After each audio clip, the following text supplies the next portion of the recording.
올림노트. 당신으로 인해 당신의 주변의 혐오가 더 강해질 수도, 눈 녹듯 사라질 수도 있다. 사랑의 수고와 소망의 인내가, 믿음의 역사가 풍부하길 바란다. 믿음이 적다고 핑계대지 말고 믿음을 써라. 내 믿음이 적어 기적이 일어날 수 없다고 빼지 마라. 불가능한 일을 행하시는 주님이시다. 받아들이는 믿음이다. 그러면 하나님이 일하신다. 인간의 선함은 누더기 옷과 같다. 바다에 심길 수 있는 뽕나무를 심어 주십시오. 매일 성경을 읽어 생긴 믿음으로 기도합니다. 조지 밀려. 기도해도 안 된다고 하지 마라. 내 믿음 없음을 불쌍히 여겨달라고 기도해야 한다. 사람은 누구나 정상이 아닌 부분이 있다. 주님이 고쳐주셔야 한다. 믿음의 능력을 가져와서 정상이 돼야 한다. 넌 너야. 그래서 사랑스러워. 내가 못 보는 곳에서도 하나님이 일하고 계신다. 그리고 열매는 하나님이 주신다. 거인의 노트를 가져야 한다. 휘둘리지 않는 나다움이 있어야 한다. 도라이가 되자. 많은 자기 개발서들은 정신주의로 위장된 배금주의 책들이다. 자신에게 잘 맞는 방법은 자신이 찾는 것이다. 복음을 전할 때 메시지가 아니라 바른 태도가 되기를 바란다. 아침 이슬을 독사가 먹으면 독을 만들어내지만 소가 먹으면 우유를 만들어낸다. 깊은 상처도 잘 다루지 못하면 우리를 상하게 만들지만 잘 다루면 진주와 같은 보배가 될 수 있다. 비난을 통해 우린 성숙해질 뿐만 아니라 우리의 성품을 다른 사람에게 드러낼 수 있다.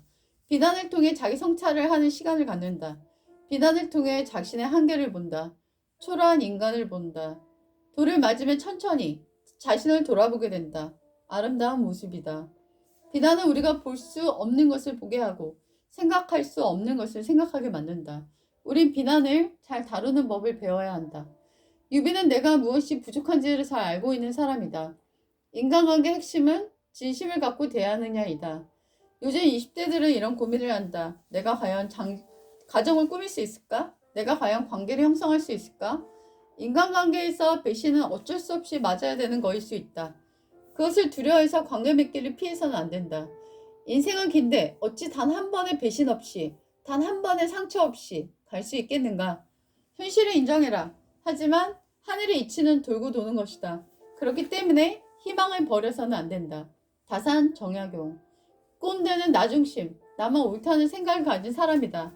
나도 모르게 그 위치에 올라서 꼰대 행동을 할 수 있다는 걸 경계해야 한다. 입을 다물고 많은 걸 내려놔야 한다. 자존감은 내가 어떤지 증명해내야 하는 것이 아니라 내가 갖고 있는 기본값이다. 실로의 회막을 세우고 하나님께 예배 드리는 것부터 시작한다. 의도적으로 미루고 방치하는 것으로 인해 땅을 분배받지는 못한다. 영적 미루기가 습관이 된다. 내가 지체할 동안 죄는 가만히 있지 않는다. 그러면 삶이 점점 더 엉망이 된다. 게으름은 위기의식을 잃은 상태다. 지금도 괜찮다는 안주함이다. 우리가 사는 건 예배를 세우는 것이다. 멈춰버린 순종과 잃어버린 기도를 찾아야 한다. 사람들은 외모로 판단하지만 판단하지 마라. 사람들은 너를 외모로 판단할 것이다. 코코 샤넬. 내가 하는 모든 것에 그분의 뜻을 구하라. 그리하면 그분이 너의 길을 인도하실 것이다. 내가 그레이를 하였듯이 나도 그레이를 이뻐하는 것보다 너를 더 이뻐한단다.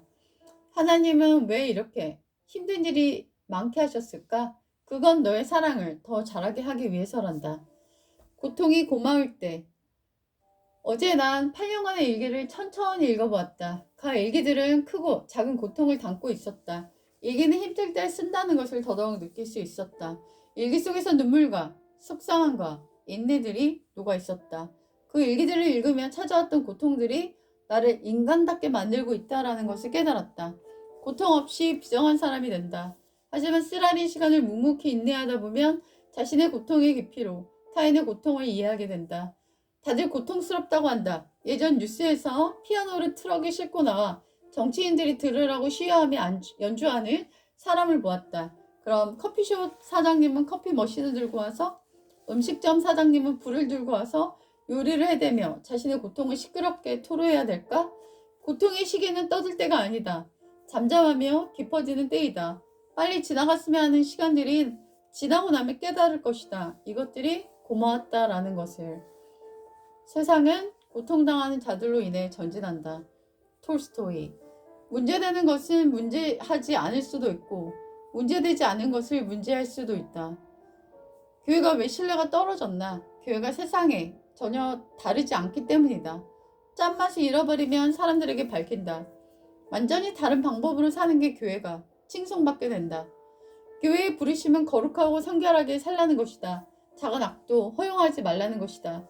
세상과 소통하기 전 거룩하고 성결해져야 한다. 지독하게 다르게 산다. 소금이 있을 땐 세상의 영향을 받지 않는다. 그런데 소금의 짠맛을 잃으면 세상의 영향을 받는다. 짓밟힌다고 희망을 가지고 회복시키는 하나님을 기대해야 한다. 작은 죄를 허용하지 말아야 한다. 예수님 그분이 아니면 답이 없다. 희미한 잉크가 선명한 기억보다 낫다.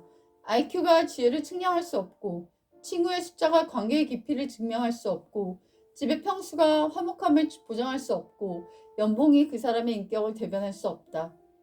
인생은 모르는 거야. 수치를 오래 인내한 자만이 얻을 수 있는 밝은 미래가 아닐까? 수치는 나쁜 거다. 하지만 분명 저력 있는 사람들은 성장시키는 힘이 있다. 혈기는 수치 속에서 연단된다. 지하철에서 한 무더기 아이들이 손잡이에 매달려 있고 너무 시끄럽게 떠든다. 갑자기 지하철은 놀이터가 돼버렸다.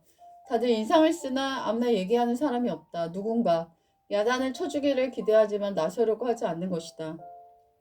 그때 나는 능청스럽게 좀 조용히들 해라 얘들아 너희들만 있니?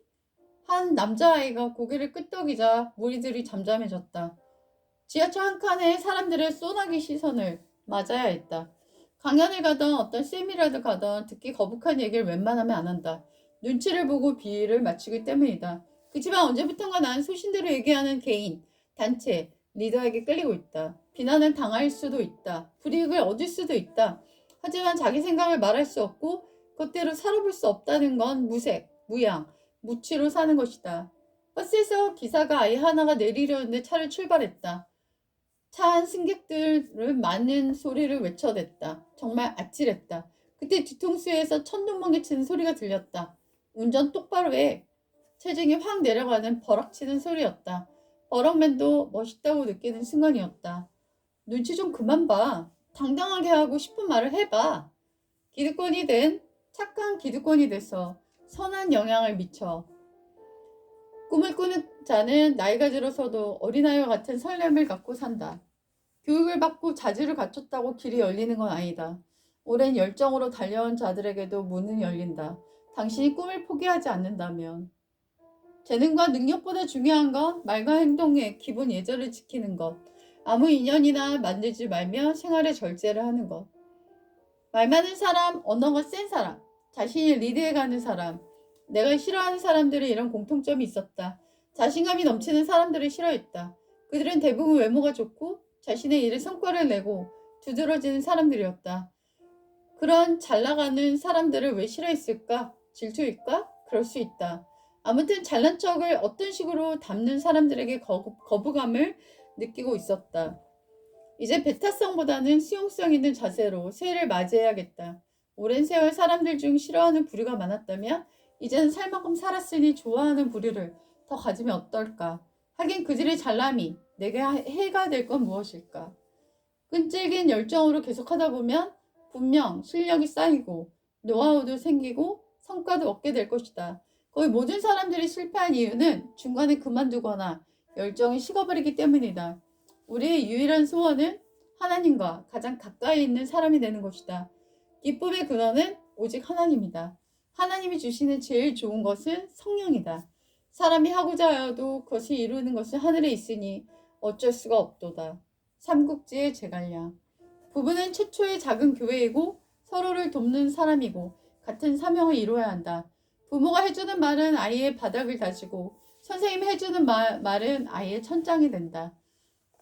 우리의 삶도 각자 흘러가다가 우연히 부딪혀 만나 인연이란 소리를 내는 것은 아닐까? 우리의 소득보다 욕망이 더 값이 높다면 당신은 가난한 것이다. 수입이 얼마나 되느냐보다 불필요한 지출을 얼마나 막느냐가 더 중요하다. 수입이 많더라도 지출 관리 능력이 되지 않으면 본인의 능력과 상관없이 항상 두들리게 되는 삶을 살게 된다. 난 완전 고독 속에서 내 안에 깊은 것을 들을 수 있었다. 용. 외부를 보는 자는 꿈을 꾸지만 내부를 보는 자는 깨어난다. 고독을 견딜 줄 모르는 사람은 사랑이 아니라 의존을 선택한다. 그리고 이런 의존적 관계는 반드시 문제를 낳을 수 있다. 에릭 프롬. 사랑은 회수가 아니라 충만함이다. 떠날 수 있어야 즐거운 마음으로 다시 올 수 있다. 야! 너! 도대체 너는? 금기어다. 오랫동안 부부로서 행복하려면 한 화면을 오랫동안 함께 볼 수 있어야 한다. 29개의 구멍에서 따뜻한 물이 나오더라도 단 한 구멍에서 나온 차가운 물을 기억하는 것이 사람이다. 사람은 따뜻한 언어보다 하나의 차가운 언어를 오래 기억한다. 병은 마음에서 온다라는 말도 있지만 병은 말에서 온다. 모든 관계에는 경계가 있어야 한다. 나는 그를 좋아하지 않는다. 그래서 그를 더 많이 알아야 한다. 아브라함 링컨. 마음은 물과 같아서 두면은 세상의 지저분한 곳으로 향해 간다. 현대인에게 가장 필요한 것은 고독, 침묵, 묵상의 훈련이다. 성경 암송은 우리의 생각을 꼭 필요한 것으로 채워주는 기본적 방법이다. 작은 위험 앞에 서지 않으면 큰 위험 앞에서 마비된다.